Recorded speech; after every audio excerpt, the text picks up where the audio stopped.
ეხლა მესმის რატო ბომბავდნენ რუსებიო საქართველოს თქვა პედი პიმბლეტმა და პასუხიც გასცა ილია თოფურიამ სათანადო.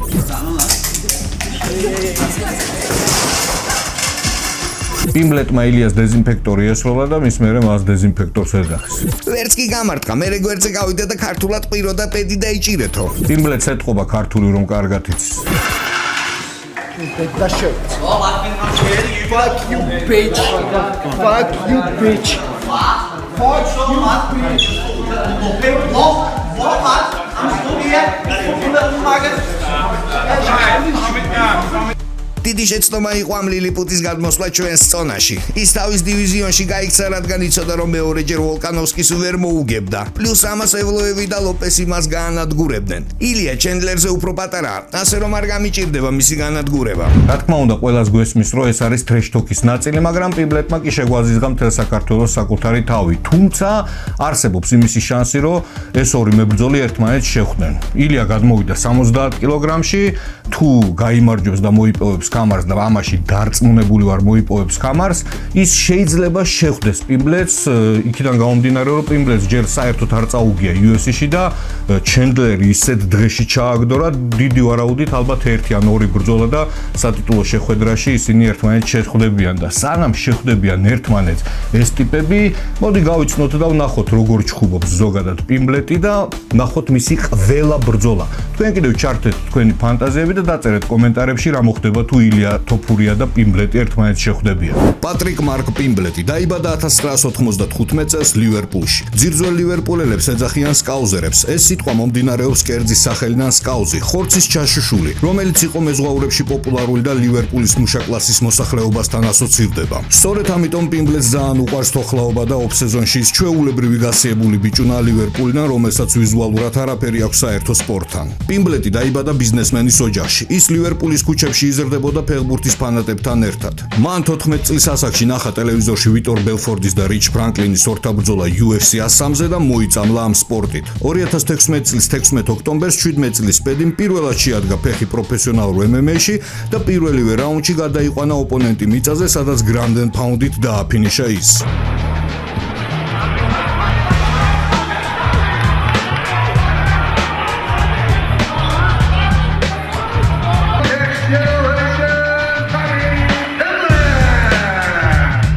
ამავე წლის დეკემბერში თავის მომდევნო ბრძოლაზე პედი ისეთი სახით იდგა, საერთოდ არავის ეგონა რომ მას რამე შეეძლო, მაგრამ ბავშვმა აჩვენა ყველას რომ ის ძალიან კარგად ჭიდაობს. პედიმ ჩარლზ ოლივერას სტილში დაახშო თავისი მეტოქე მდგომიარე პოზიციაში და გაიფორმა თავისი მეორე ფინიში.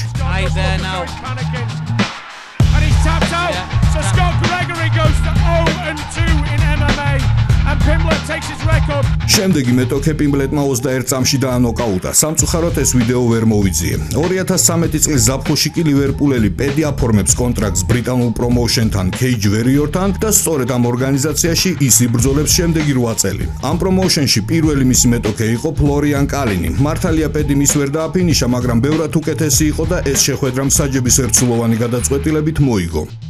ამავე წელს პედიმ პირველად წააგო, სადაც მოყვა მახრჩობელაზე. ეხლა კი იწყება პიმბლეტის დაუმარცხებელი სერია. მან ჯერ 2014 წელს საჯების გადაწყვეტილებით ბრძოლა მოუგო მარტინ შერიდანს, შემდეგ ორ თვეში შეხვდა კონრად ჰეისის და დააფინიშა ის ძალიან ლამაზი არმბარით.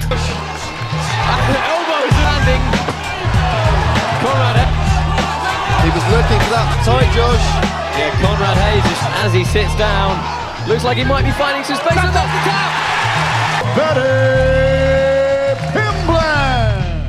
2014 წლის ნოემბერში ლივერპულელი შეხვდა სტეფან მარტინს. მარტინმა პირველივე წამებზე თავს დაესხა პედის და წააქცია კიდევაც ის, მაგრამ პიმბლეტმა ამოქმედა თავისი რესლინგი და გააჩერა მეტოქის ეს ეფექტური სტარტი. ამ რაუნდის ბოლო წამებზე პედიმ ისეთი ტენა თავის მეტოქეს იდაყვი შუბში, რომ ექიმებმა შუბლ გადახსნილ მარტინს არ მისცეს მეორე რაუნდში გასვლის უფლება.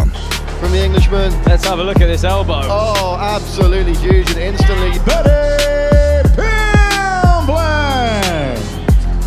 2015 წლის 28 მარტს პიმბლეტი იღებს ბრძოლას FCC-ის პრომოუშენში, სადაც ხვდება კევინ პეიჯის სატიტულო ბრძოლით 66 კილოგრამში. კევინს მაგ დროისათვის პროფესიონალებში 7 ბრძოლა ჰქონდა ჩატარებული და 7-ვე მოგებული, მაგრამ პიმბლეტმა ის მეორე რაუნდში დაახშო და გახდა ამ ორგანიზაციის ჩემპიონი. It's under the chin. It turns the big squeeze. It's Paddy. Paddy does so well. And there's the submission. Paddy. სამთვეში პედიმ ამ პრომოუშენში თავისი ტიტულის დაცვა განიძრახა მიგელ ჰაროსთან. ესპანელმა ეს რაუნდი ეფექტურად დაიწყო, გადაიყვანა ლივერპულელი მიწაზეც კი, მაგრამ ერთი პატარა შეცდომის გამო პიმბლეტი აღმოჩნდა მის კისერზე უკნიდან და ეს შეხვედრას დასრულდა გაგუდვით. Quite forced a submission. And there's the submission. Paddy Pimblett with the big squeeze.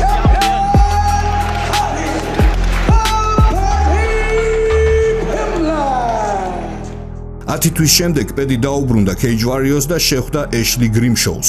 ეს სამრაუნდიანი შეხვედრა იყო, სადაც პიმბლეტი მთელი ბრძოლა დომინირებდა და მსაჯების ერთსულოვანი გადაწყვეტილებით გაიმარჯვა.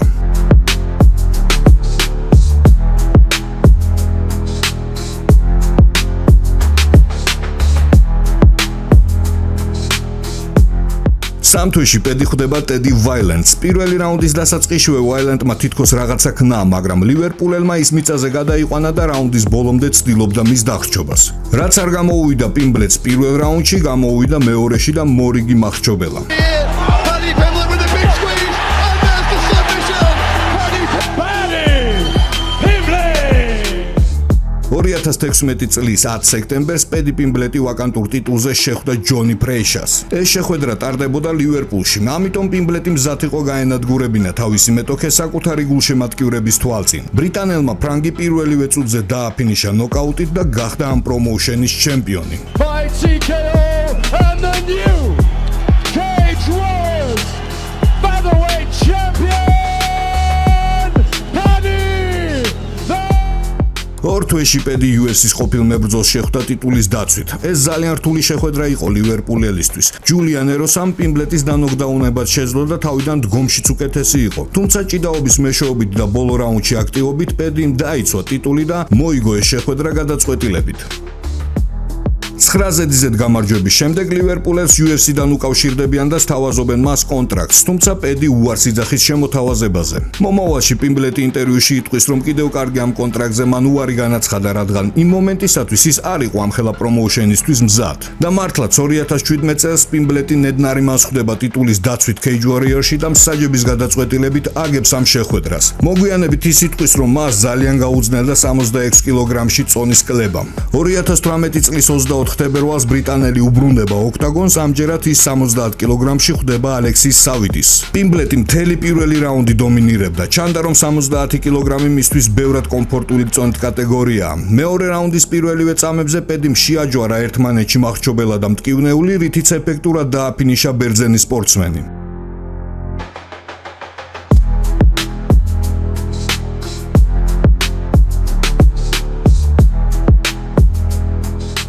რამოდენიმე თვეში პედი სატიტულო ბრძოლით ხვდება სორენ ბაქს, სადაც 5 რაუნდიან ბრძოლაში გადაწყვეტილებით მარცხდება. ხო და აი ამ მარცხის მერე უკვე გავიდა 7 წელი და მას დღემდე წაგება აღარ უნახია. თავისი დაუმარცხებელი სერია პიმბლეტმა დაიწყო შეხვედრით დეკი დალტონთან და პირველივე რაუნდში გაანადგურა ის.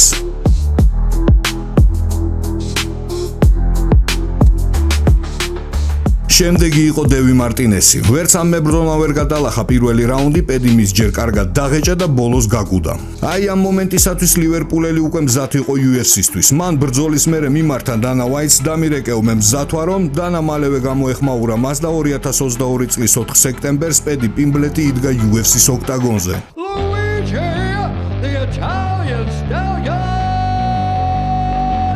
Benjamin. ამ შეხვედრის პირველივე შეტაკებაში ბრაზილიელმა ისეთი ტენა პედის, რომ ის ნოკდაუნში იყო. თუმცა რამოდენიმე წამში პიმბლეტი მოფერიან და შეძლო ფეხზე ადგომა და ბრძოლა გაგრძელდა დგომში. ბრაზილიელი და ბრიტანელი მთელი ეს რაუნდი უმოწყალოდ ჩეხაობდნენ. ინიციატივა გადადიოდა ხან ერთი მებრძოლის მხარეს, ხან მეორე მებრძოლის. პიმბლეტი ამ წლაში უკეთესი აღმოჩნდა და რაუნდის ბოლოს შეძლო ბრაზილიელის დანოკაუტება.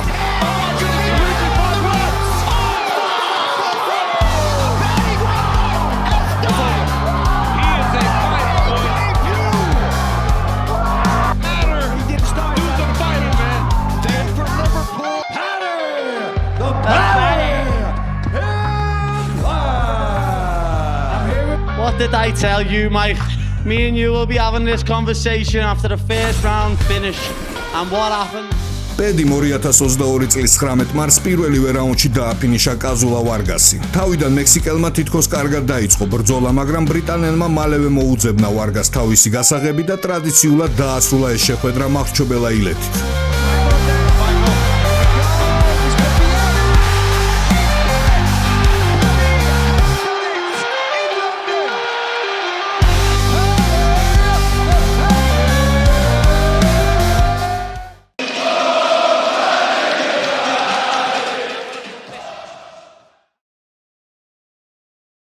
ამავე წლის ზაფხულში პედი ხვდება ჯორდან ლევიც. ტრიბუნები ინგრეოდა ბრიტანელის სახელის სკანდირებით. სხვათა შორის პიმბლეტი ნამდვილი ვარსკვლავია თავის სამშობლოში და ეს თავისი არაორდინალური საქციელები და ტრეშ-ტოკი დამატებით მიზეზს აძლევს UFC-ს ბოსს ეს მებრძოლი სულ წინ და წინ წაწიოს. ამ შეხვედრის თითქმის მთელი პირველი მონაკვეთი მებრძოლებმა კლინჩი და პარტერში გაატარეს, სადაც პედი დომინირებდა და ცდილობდა თავისი მეტოქის დახრჩობას. რაც არ გამოუვიდა ბრიტანელს პირველ რაუნდში, მან მეორე რაუნდში შეასრულა. პიმბლეტმა მესამე წუთის ბოლოს გაკოჭა თავისი ოპონენტი და ტრადიციულად ის დაახრჩო. This is it. That's tight. He gets it. He gets the tap. The penny party. UFC, we're metal made, not born in peace, but war and blade. This is how I get down, boy. No shortcuts here, just paying. ამავე წლის დეკემბერში პიმბლეტი შეხვდა ჯერარდ გორდონს. ეს იყო სამრაუნდიანი შეხვედრა, სადაც გარშემო თითქმის ყველა იყო დარწმუნებული, რომ გორდონმა ეს შეხვედრა მოიგო, მაგრამ საჯები ამას არ იზიარებდნენ და ერთსულოვანი გადაწყვეტილებით გამარჯვება ბრიტანელს მიუსაჯეს. 2023 წელს პიმბლეტმა მხოლოდ ერთი ბრძოლა ჩაატარა. ისიც ამ სპორტის ლეგენდასთან ბებერ ტონი ფერგიუსონთან. პედიმ ეს ბრძოლა დომინაციით მსაჯების გადაწყვეტილებით მოიგო. ფერგიუსონისთვის კი ეს იყო მე-7 ზედიზედ მარცხი. დაწერეთ კომენტარებში რას ფიქრობთ, როგორ დამთავრდებოდა ეს შერკინება ტონი რომ ყოფილიყო თავის საუკეთესო ფორმაში. We're metal made, not born in peace, but war and blade. They built it. 2024 წელს პიმბლეტი ხვდება ბობი გრინს, სადაც ისევ შეაჯვარა მახრჩობელა მტკივნეულთან და პირველივე რაუნდში დააფინიშა ის. Not born in peace, but war and blade. They built their names with sweat and blood. No shortcuts here, just paying more. This cage, no lie, it tells the truth. And only killers earn their proof.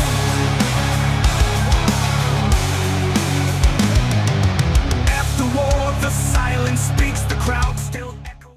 დაი 2025 წლის 13 აპრილს პედი ხვდება მაიკლ ჩენდლერს. იმის მიუხედავად, რომ ამერიკელი ამ მომენტში 39 წლის იყო, პიმბლეტის კარიერაში სწორედ რომ ჩენდლერი ითვლებოდა ყველაზე სერიოზულ მეტოქედ, მაგრამ საქმეზე ყველაფერი პირიქით აღმოჩნდა. ყველაზე შედარებით თანაბარი იყო პირველი რაუნდი. ჩენდლერმა ბრიტანელის გადაყვანა შეძლო მიწაზე, სადაც 1-2 წაუტყავპუნა კიდევაც, მაგრამ პიმბლეტი გამოძვრა და რაუნდის ბოლომდე ახერხებდა დისტანციიდან ამერიკელის დაცხრილვას.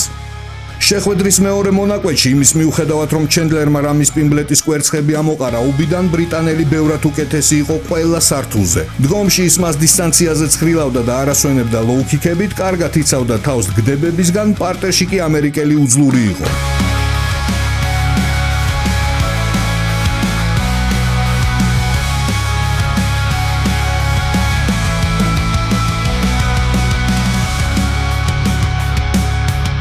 მესამე რაუნდის დასაწყისშივე პედიმ ჩენდლერს მუხლით სახე გაუხია ამ სიტყვის პირდაპირი მნიშვნელობით და დარჩენილი 3 წუთის განმავლობაში ანადგურებდა მას პარტერში. საჯმა მესამე წუთის ბოლოს ვერ გაუძლო ამ სისხლიანი წემის ყურება და გააჩერა ბრძოლა.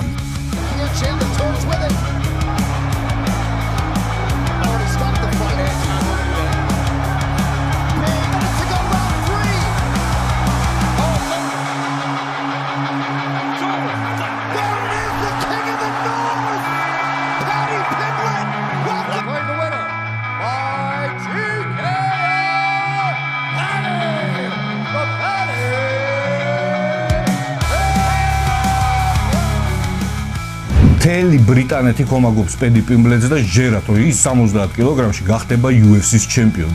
და მართლაც ის 7 ზედიზედ გამარჯვებით მიდის UFC-ში და რა ვიცი, ყველას მოუგო თავის გზაზე.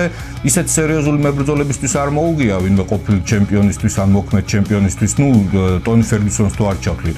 ტონი ფერგიუსონი კიდე 8 ზედიზედ მარცხით მოდის UFC-ს რეკორდი მოხსნა მარცხებში, თორე ჩემი აზრით თავის საუკეთესო ფორმაში ტონი ფერგუსონი მაგას გაანადგურებდა. ჩენდლერს რაც შეეხება კი ჩენდლერი მაგარი მებრძოლია, პიტბულია, ბოლომდე ბრძოლობს, გასისხლიანებული ბრძოლობს ხოლმე, მაგრამ ისაც 39 წლის არის, თითქმის 40 წლის არის და უკვე დაბერდა. ილიამ დებედის ჯერ არავინ არ მიუშვეს, მაგრამ თუ მოხდა ეს, ძალიან მაგრად მაინტერესებს რა დღეში ჩააგდებს ილია თოფურია მას.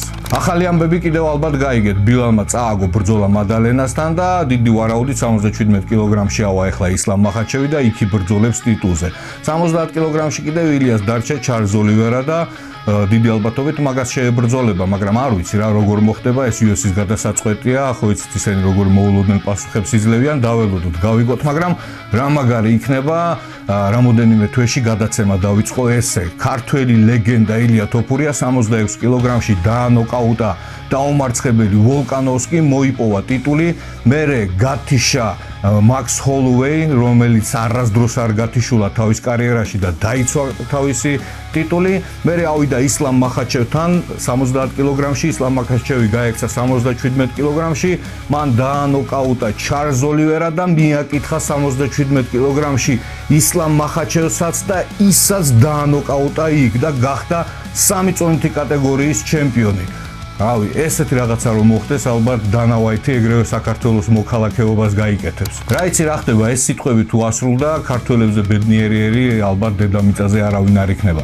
მოკლედ ილია თოფურიას უსურებ დიდ წარმატებას, პეპ დი პიმბლეც კიდევ მიუმართავ. ჭკვიანად იყავი.